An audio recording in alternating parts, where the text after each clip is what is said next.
Bonjour à tous, aujourd'hui on va essayer de faire tourner Docker à l'intérieur de Docker, à l'intérieur de LXC et le tout sur ma machine.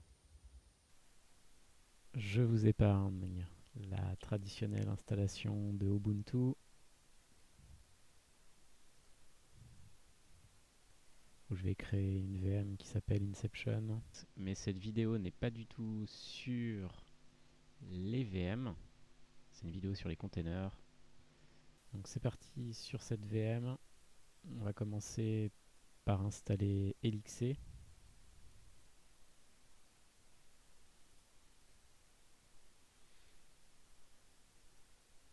Donc sur Ubuntu 20, on a même à disposition LXD. Donc je vais l'essayer. C'est peut-être une mauvaise idée parce que la syntaxe n'arrête pas de changer. En 2016, euh, ça a changé, ça a changé 3 fois du coup. Alors LXD va nous épargner la rédaction d'un fichier puisqu'on va avoir une ligne de commande pour configurer l'outil.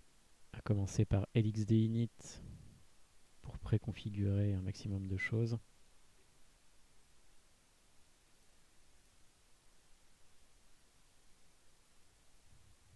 Donc j'ai essayé un maximum de paramètres par défaut.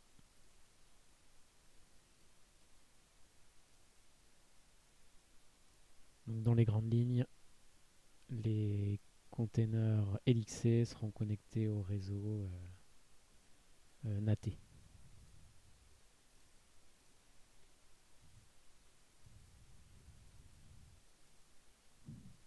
Sur cette configuration par défaut, je vais démarrer un container.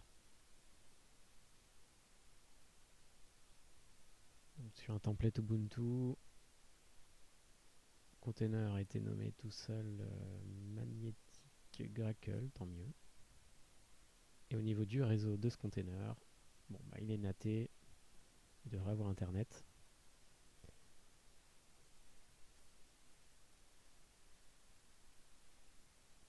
Mais ce qui m'intéresse, c'est plutôt de le connecter directement au routeur, comme si on n'était pas dans une container LXC. Donc pour ça, je vais ajouter une deuxième interface réseau. Et donc avec la ligne de commande pour éditer la config de LXD, je vais rajouter une nouvelle network interface, un nouveau device de type MacVLAN. Donc c'est assez simple à faire, une ligne de commande. On retrouve un peu la syntaxe qu'on avait précédemment les années passées. On va contrôler en faisant un LXC profile show. Et effectivement, j'ai ma seconde interface qui s'appelle ETH1 de type MacVLAN, donc ce qui sera en fait mon bridge. Donc on va démarrer un second container, toujours le template Ubuntu, et ça m'a créé donc un container qui s'appelle Civil Guinea. Et cette fois-ci, si on contrôle son réseau avec IP, on est effectivement. Alors on a une seconde interface qui est apparue, ETH2, et c'est là que je vais avoir mon premier fail. Donc j'ai contrôlé quand même au niveau de VirtualBox qu'on était bien en bridge, mais il y a des paramètres qui m'échappent. Donc je ne suis pas certain de ce qu'il faut faire.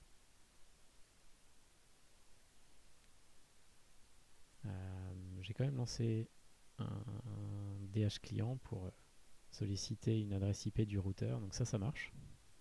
On a bien reçu une adresse IP valide qui ressemble au masque de mon réseau local. Mais en fait, cette machine n'est pas accessible. Donc on n'est pas loin, mais voilà, premier fail en tout cas. Alors dans le doute, on va réessayer avec LXC et non pas LXD. Je suis plus familier avec la syntaxe.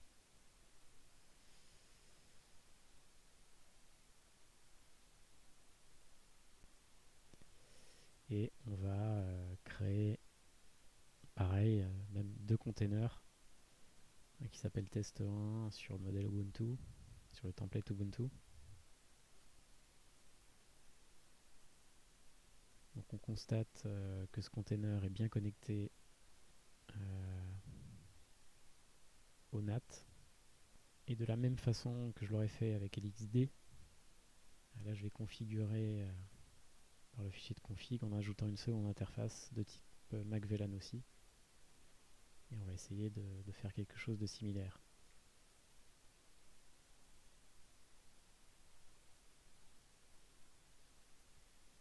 Alors sur LXC c'était un peu moins direct puisqu'il a fallu régler des paramètres de confinement.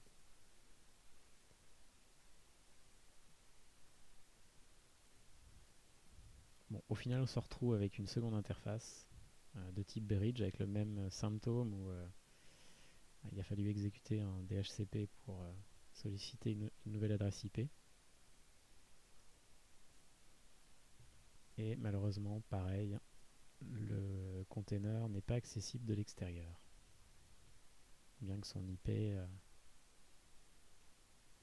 l'air correct pour le masque réseau.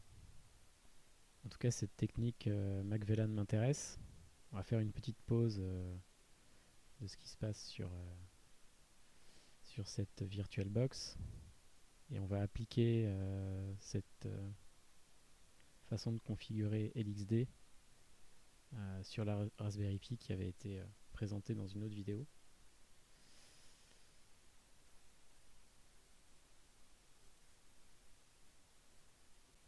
Donc apparemment sur l'image serveur d'Ubuntu, on a déjà LXD qui est installé.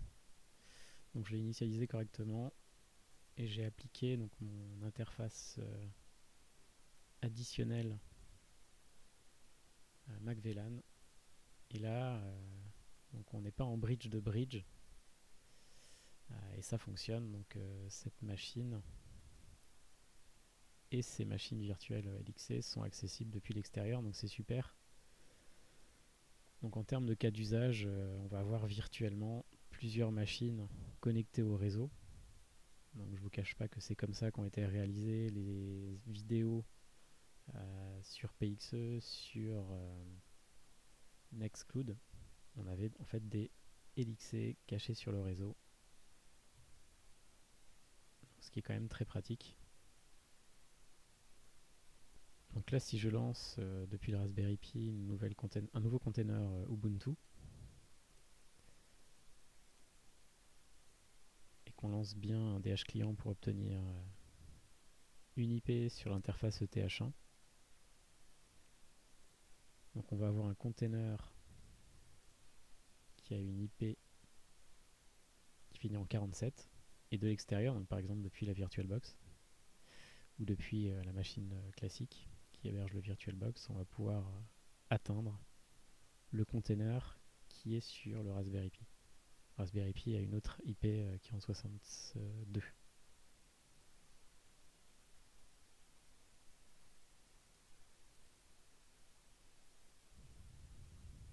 Et la machine haute sur laquelle est VirtualBox est en 60. Il faut faire un peu de gymnastique, mais schématiquement, je suis très content que ça fonctionne. Alors voilà, cette partie réseau, on l'a exploité au maximum. Et on va repartir sur notre projet d'Inception. Donc on revient sur la VirtualBox, où je vous rappelle, là on est resté sur LXC avec deux containers, test 1, test 2. Du coup, avec test 1 correctement configuré, on va faire un attach et pour rentrer dedans, installer Docker de façon classique. Donc je vais réafficher rapidement la conf finale où on avait fait du réseau, donc là je l'ai enlevé. On retiendra quand même qu'on se met en mode unconfine avec un petit paramètre sur les cgroups et un petit paramètre sur le cap drop pour que Docker fonctionne correctement avec LXC. Ce sera certainement pareil avec LXD. Je vous laisse tester. Du coup, avec test 1 correctement configuré, on va lancer une commande Docker de test. Hello World fonctionne. en résumé, on a la machine haute, le VirtualBox, le container et un Docker qui a tourné. Très bien. On va aller un peu plus loin. Donc je vais démarrer un nouveau container à partir de l'image d'Ubuntu cette fois-ci.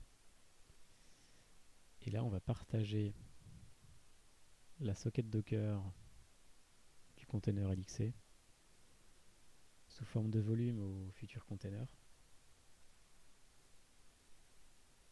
Et on va simplement installer Docker client. Donc il va pouvoir réutiliser cette socket Docker pour lancer à son tour des Docker. Donc on va lancer un Ubuntu par exemple. Donc là c'est un artifice puisqu'en fait les Docker seront sous la responsabilité du LXC test 1. Donc là si on fait un Docker PS, ils vont apparaître au niveau de test 1. Bien que ce soit le premier container qui l'ait lancé.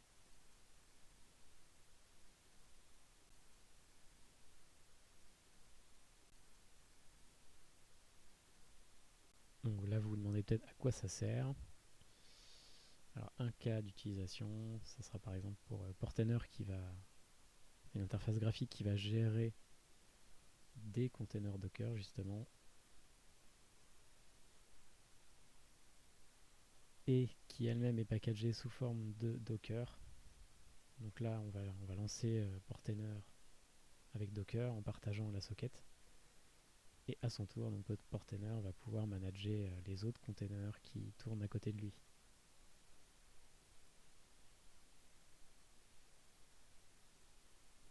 Bien, cette vidéo est maintenant terminée. N'hésitez pas à poser vos questions en commentaire et à partager dans quel cas vous avez pu mettre en place des containers dans des containers. En tout cas, moi je vous dis à la prochaine.